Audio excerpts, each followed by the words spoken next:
की इंटेलिजन्स हा आर्टिफिशियल असू शकतो, पण स्टुपिडिटी ही नॅचरल असते. मूर्खपणा हा नैसर्गिक असतो. नमस्कार, मी निरंजन. इजी न्यूजमध्ये आपल्या सर्वांचं मनपूर्वक स्वागत. इजी न्यूजच्या आजच्या भागामध्ये गेल्या काही दिवसांपासून भाजप आणि RSS तर्फे जे त्यांचे ₹2 ट्रोल्स आहेत, त्यांच्यातर्फे खूप प्रॉपगंडा चालवला जात होता की अमेरिकेकडून $21 मिलियन मदत ही नरेंद्र मोदींचं सरकार अस्थिर करण्यासाठी, मतदानाचं टक्केवारी वाढवण्यासाठी म्हणून पाठवली जात होती. आता याच्याबद्दलची सत्यता तर आजच्या भागामध्ये काय आहे ते आपण बोलूच. आणि US एडचे जॉर्ज सोरॉस, माझ्याही व्हिडिओजवरती खूप बिनडोक लोक काही काय कॉमेंट करत असतात. त्या बेअक्कल मूर्खांना हे समजायला पाहिजे की मुळात जॉर्ज सोरॉस आणि भाजपचे काय संबंध आहेत यावरती एक डिटेल भाग यापूर्वीच केलेला आहे. तर जॉर्ज सोरोसचे आणि त्यांचे संबंध आहे, त्यातला दुसरा भाग हा आहे आता US एडच्या बद्दलचा, जो याच सगळ्या नंदी बैलांनी RSSच्या सुरू केला. आणि त्यामुळे आता हा परत सांगणं गरजेचं पडतंय. तर हे $21 मिलियन सत्यता ज्या वेळेला शोधण्याचा प्रयत्न झाला, त्यावेळेला पहिले तर या नॉन बायोलॉजिकल मोदीच्याच सरकारने सांगून टाकलं की ही रक्कम 2012 साली आलेली. त्यानंतर आता असं लक्षात आलंय की ही जी $21 मिलियन रक्कम आहे, 21 दशलक्ष डॉलर्सची, ती रक्कम बांगलादेशला पाठवली गेली. आता बांगलादेशला पाठवली गेली हे आत्ता कळतं आहे. अमेरिकेत सरकारकडूनच ज्या वेळेला त्याच्याबद्दलची स्पष्टीकरण दिलं गेलं तेव्हा कळलं. आता मला असं विचारायचं आहे की बांगलादेशमध्ये अशा प्रकारचं सरकार अस्थिर करण्यासाठी पैसा येणं, बांगलादेशमधलं सरकार अस्थिर करण्यासाठी, ही भारताच्या दृष्टीने गंभीर गोष्ट नव्हती का? त्याचा परिणाम काय झाला? म्हणजे निदान निदान या नॉन बायोलॉजिकल जो आपला बावळट आहे यांनी त्याच्या मित्राच्या धंद्यासाठी तरी बांगलादेशवरती लक्ष ठेवायला पाहिजे होतं. झाला काय परिणाम? बांगलादेशमधलं सरकार बदललं गेलं.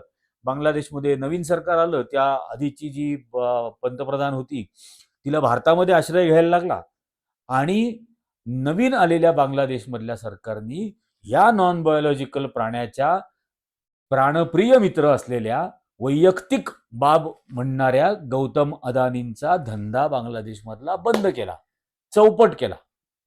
आता निदान या गौतम अदानीच्या हिताच्या रक्षणासाठी तरी या नॉन बायोलॉजिकल पंतप्रधानांनी, त्याच्या त्या गावठी जेम्स बॉन्ड असलेल्या अजित डवलनी, या देशाचा स्वसंरक्षण मंत्री असलेल्या राजनाथ सिंगनी आणि तो गावठी चाणक्य तडीपार अमित शहा यांनी तरी कमीत कमी काळजी करायला पाहिजे होती ना. कारण बांगलादेशमधलं सरकार बदललं गेल्यानंतर नुसतं गौतम अदानीला त्रास झालाय का धंद्याचा? नाही. यांनीच देशभर भोकाड पसरला ना, गल्ल्या गल्ल्यांमध्ये मोर्चे आणि मिरवणुका काढून, की बांगलादेशांमधल्या हिंदूंवर कसा अत्याचार होतोय. मग बांगलादेशातल्या हिंदूंवर अत्याचार होतोय, होण्याची शक्यता आहे आणि त्या पाठीमागे अमेरिकन सरकारने पाठवलेले पैसे आहेत, याचा इंटेलिजन्स या लोकांना का नाही आला? या गावठी जेम्स बॉन्डला इंटेलिजन्स का नाही मिळाला? या अमित शहाला, तडीपारला याचा इंटेलिजन्स का नाही मिळाला? त्या स्वसंरक्षण मंत्री राजनाथ सिंगाला याचा इंटेलिजन्स का नाही मिळाला? मिलिटरी इंटेलिजन्स हे आणखीन वेगळं डिपार्टमेंट काम करत असतं बॉर्डर एरियामध्ये. आणि हा जगभर मिठ्या मारत फिरणारा नॉन बायोलॉजिकल, याला याच्याबद्दलची काहीच माहिती का नाही मिळाली? ही गंभीर गोष्ट होती की नाही? आणि म्हणून पुन्हा पुन्हा लक्षात येतं की इंटेलिजन्स हा आर्टिफिशियल असू शकतो, पण स्टुपिडिटी ही नॅचरल असते. मूर्खपणा हा नैसर्गिक असतो. हा त्याचा अर्थ झाला.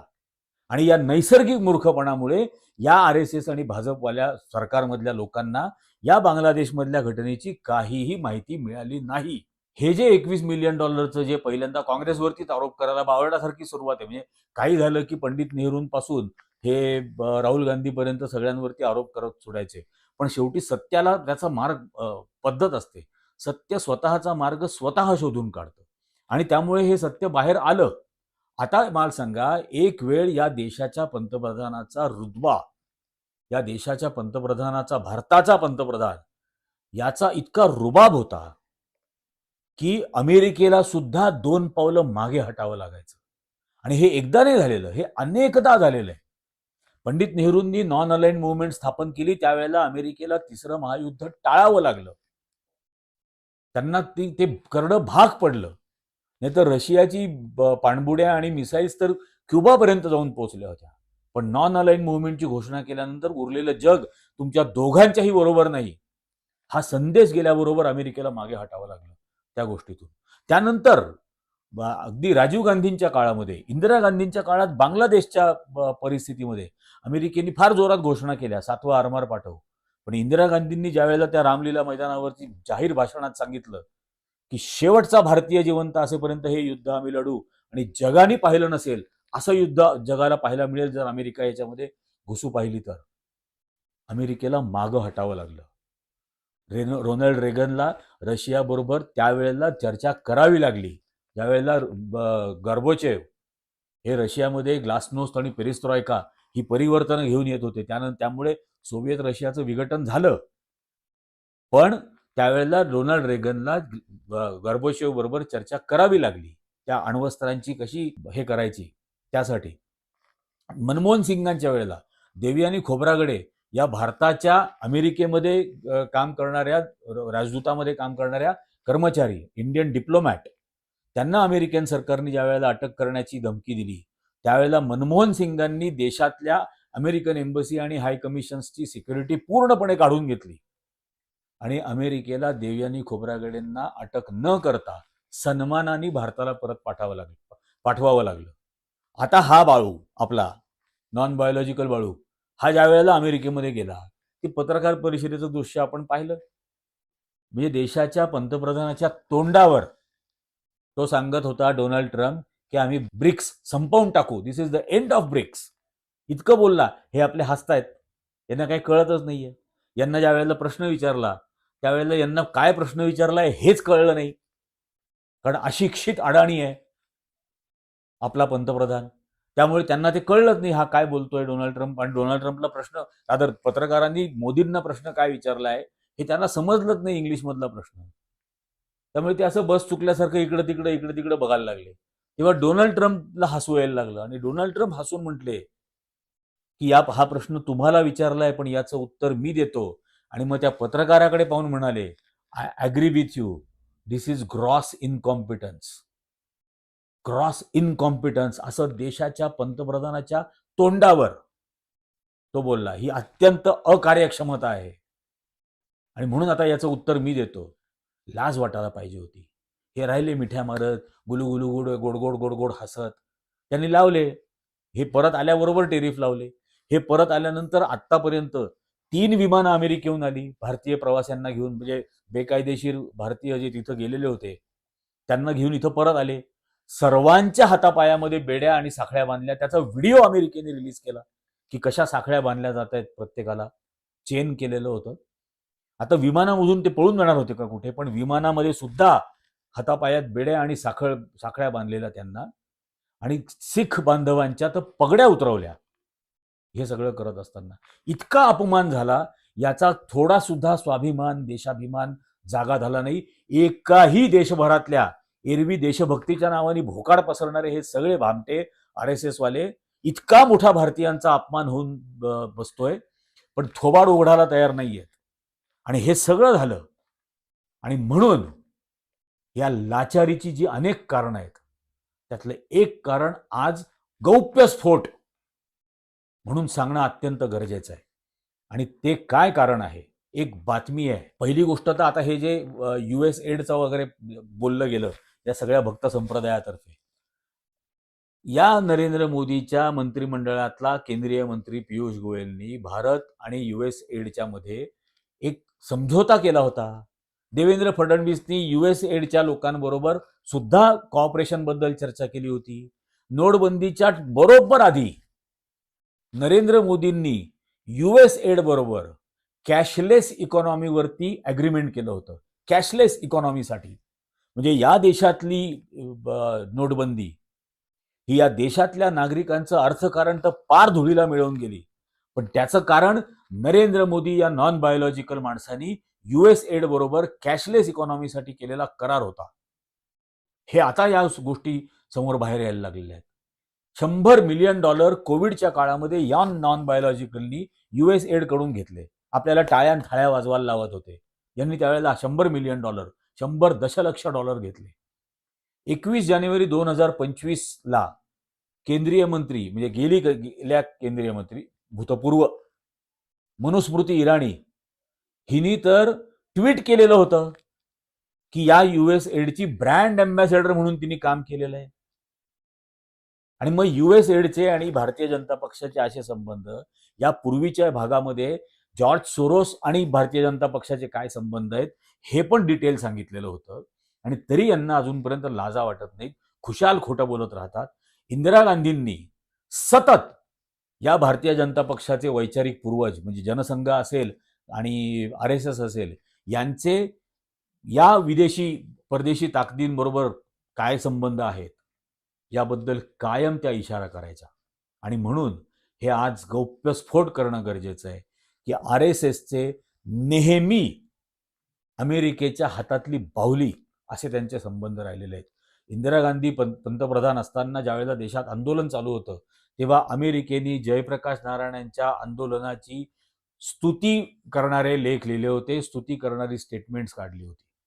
त्यानंतर RSSचे 2 नेते दत्तोपंत ठेंगडी आणि सुब्रमण्यम स्वामी हे अमेरिकेमध्ये जाऊन इंदिरा गांधींच्या विषयामध्ये अतिशय उलटसुलट बातम्या तिथल्या वर्तमानपत्रांमधून छापून आणत होते.